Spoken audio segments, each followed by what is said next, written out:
Hi, I'm Allie, and you're listening to It's Supposed to Be Funny, the Caricature podcast. Today, I'll be talking with Cory Lally, the owner of the California Boys, and we're both going to be going through kind of our how we got started in caricatures stories. We've all got them. We all start differently. Me and Cory both started in more of a retail environment. Some people start with gigs. Some people start out just doing straight illustrations, fine arts. We all start out differently. And I think all the stories are super interesting. But what I love about me and Cory's story is that they intertwine in the best possible way to get us to where we are today. So without further ado, here is me and Cory talking about how we got started, and I'll see you at the end for some credits.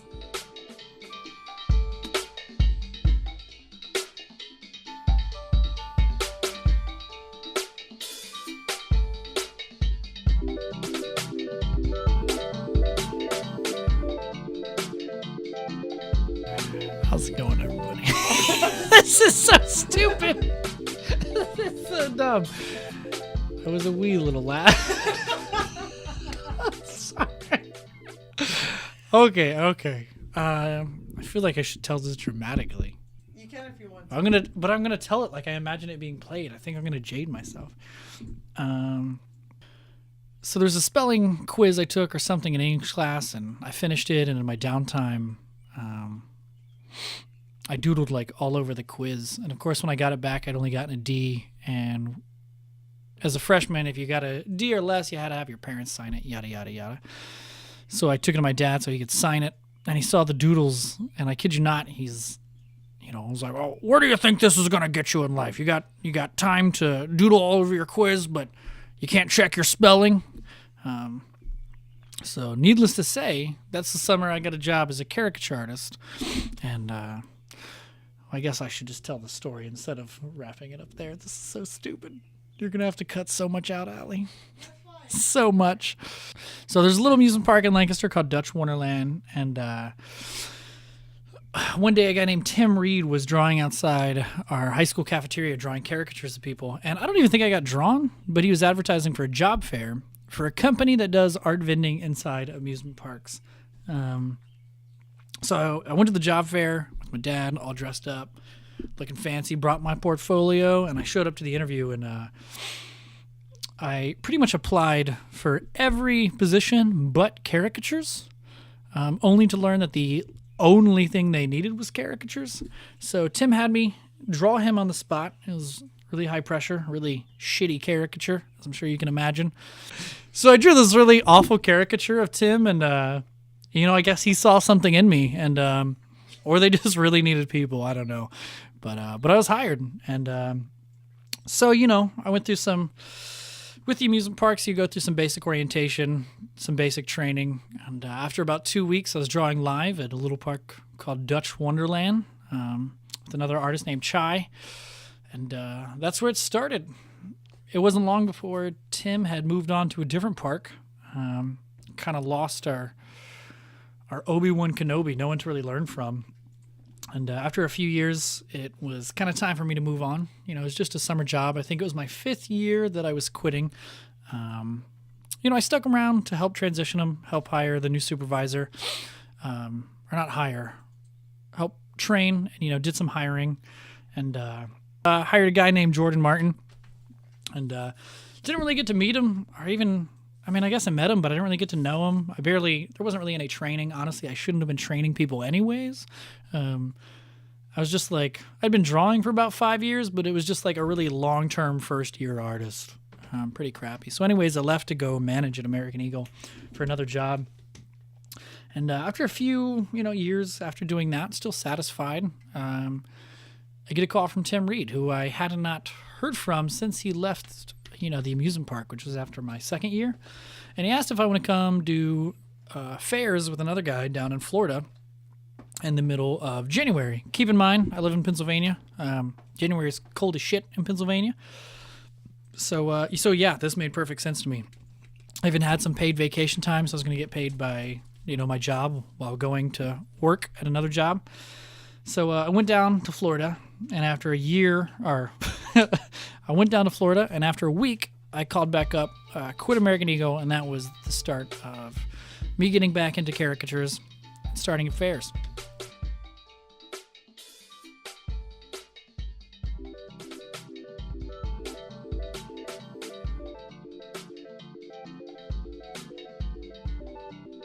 All right, so, haha. So I've been drawing like most caricature artists from when I was really little, just doodling. I love doing comics and coming up with comic book characters, that kind of stuff. But growing up, I was kind of under the impression that I wouldn't be able to make it as an artist, that I'd have to get some sort of full-time job to be able to do art and survive. So what I ended up doing was going to college to be an art teacher, and I did that, and I went into the teaching world and did that for like 2 years. I was a substitute. Actually did get to teach some high school art, but the thing was, during the entire time I was teaching, I just wanted to do art. I didn't want to teach them art. I kind of got annoyed that they even asked me to help them. I found myself doodling a lot. So at the end of 2 years doing that, there was a summer where my long-term position had ended, so I needed a job. I remember there being caricatures at Hershey Park, so I called them up and they sent me to Commons Art Shops, and I put in an application with them. I got a call back, had an interview, did that really crappy caricature of the person interviewing you, and they hired me, I was super excited. I couldn't wait to get started. So when I got there, they handed me a packet and they told me to go sit in the corner and do this packet. Just keep drawing, just keep doing it. Luckily, there was a guy there named Dave Cook who was a former supervisor, and he brought in examples every day. He used to bring in celebrities and different artists as inspiration, and he did some exercises with me and got me really excited about caricatures. Like, I started to see the potential that caricatures had and just the level of technique and style that went into it, and I got super excited. But the tipping point for me came when an artist named Alex Clare came as a guest artist to work with us for a few days. And after picking his brain for hours, because we had a few shifts together, he did a caricature of me that I still have up in my house that I just absolutely loved. He had a style that I just really tended towards. It was very cartoony, very fast, very stylized, and I just loved it. And I think because of him, I think I really saw its potential, especially watching him draw live. Okay, so here's the part of the story that gets a little convoluted. I ended up going at the end of the season to a party on an island in Ohio, and this is where I met artist Jordan Martin, who will later be my husband. He was working at Dutch Wonderland at the time, for only a week actually, because Aaron begged him to come back and then baited him with this party at the end of the year. So that's where I met him, and we hit it off. But I also met Matt Zitman, who basically told me that yeah, you're gonna come work for me. Yeah. So I laughed it off because I'm like, well, I don't live out there, so why would I work for you? But I ended up moving out to where they were. And during that winter time, we got together, we hung out a lot, me, Jordan, Matt, Alex, Chris Chua as well. We all became pretty close. And when the summer season rolled around, we started working at Dorney. Jordan also had moved back with his parents, and he started working at Dorney as well. So that was kind of a weird set of circumstances. So we started working there, and I realized just how awful I was. While I was at Hershey, I thought, oh, I'm getting pretty good. I'm having a lot of fun. And then when I got to Dorney Park, Matt Sitman definitely knocked me back a whole bunch of notches. And he basically told me I sucked a lot. I only got to watch him live draw once, but I think his attitude's what stuck with me the most, where I base where I can't ever think that I'm good enough because there's always going to be room for improvement, and to never think I'm good. So I took that with me, and also getting to work with Chris. I got to work with Chris Chua a lot, and I got from him that I always need to be critical of my own work, and he always gave me constructive criticism, whether I wanted it or not. But I'm so much better for it. So mid-season working at Dorney, I ended up having to move. My living situation to change. So I moved back within working distance of Hershey. So I start back at Hershey, and while I'm there, I meet this guy who offers me a chance to work at some fairs. So I give him my card, and I get a call from him a few weeks later. His name is Jared Laser. He says, "Hey, do you want to come work this? Hey, do you want to come work this Bloomsburg fair?" And I said, "Sure."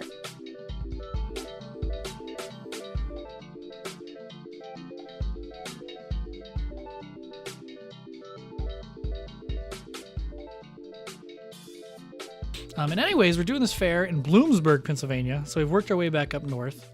And Jordan came along with me. We were dating at the time. You know, we've got some new artists coming along. Rob Little and I have been hyping up how we're going to be buddy. And, you know, we got these new guys, and they're going to know each other. It's a girlfriend-boyfriend combination.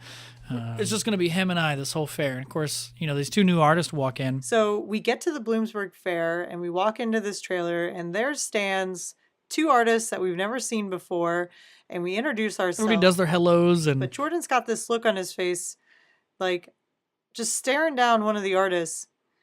And slowly he starts to say, did you used to work at Dutch? Did you ever used to work at Dutch Wonderland?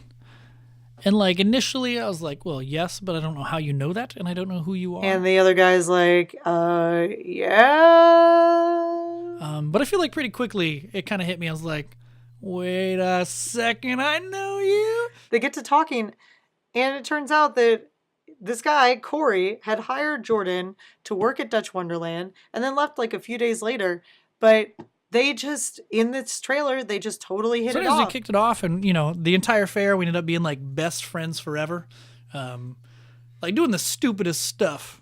So the rest of the fair, Jordan and Cory just had the best time. Poor Allie. Well, that's kind of rude to Rob, but Allie ended up working with Rob after. I had a good time too.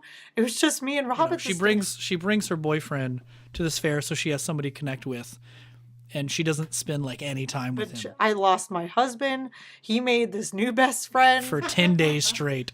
You know, it's just Jordan and I catching up, being dumb. Like, we're coming up with like, you know, caricature game ideas. We literally made a like Transformers outfit out of cardboard boxes, and on top of it, we're like selling better than them too, which feels really good. So that's how we met. And then, you know, eventually we kind of, my friend Jared and I, who was actually the person who got Allie to come to the fair, kind of started our own thing, the California Boys. We ended up doing more fairs. Cory got his business started, and we started working for Cory, doing his fairs. And, you know, we just become good friends. So when we started our own thing, they were really the first people we turned to. And, you know, we've been working together ever since. And it's been awesome ever since.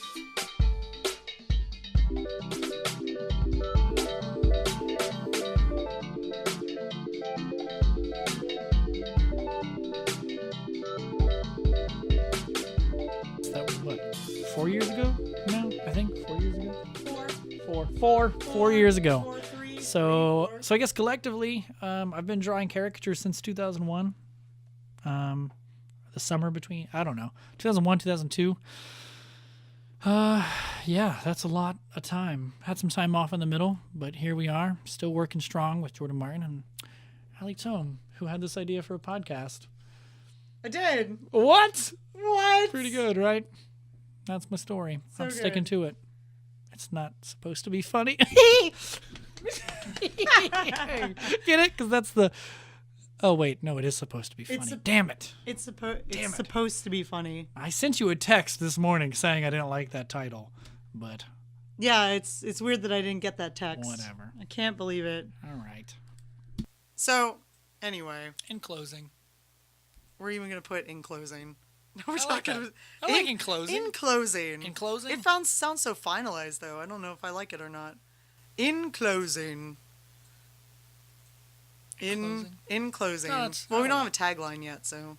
Our Our closing is, thanks for sticking with it. Do you want a mat?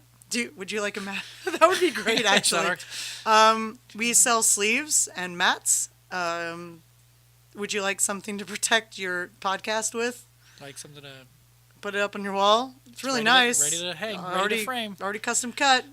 Comes Like- with plastic. Just like most of this Just like recording custom session. cut. Just going to be cut dry. Anyways.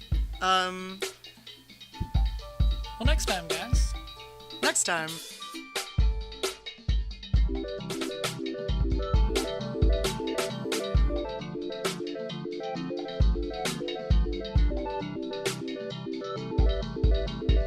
Welcome back, and now for some credits. I just wanted to thank again Mr. Cory Lally of the California Boys for stopping by and chit-chatting with me with my single microphone. We had a blast, so that was a lot of fun. Hopefully he'll be back for another podcast. Speaking of podcasts, we will see you guys again in 2 weeks. In the meantime, my friend Nolan Harris is doing his own podcast called the ISCast, which deals a lot with the International Society of Caricature Artists. And he talks to those artists, and they're really fun interviews, and you get to know some of the members of ISCA. So it's really awesome. You should totally check it out. Next time you see me, we'll be talking about what exactly is a caricature and how different artists deal with that question in different ways. I'd also like to thank my amazing friend at Twinde, TWINDE, for making the music for this podcast. He'll be popping up a lot, so you should check him out too. And as always, have a good one. We'll see you next time. Bye!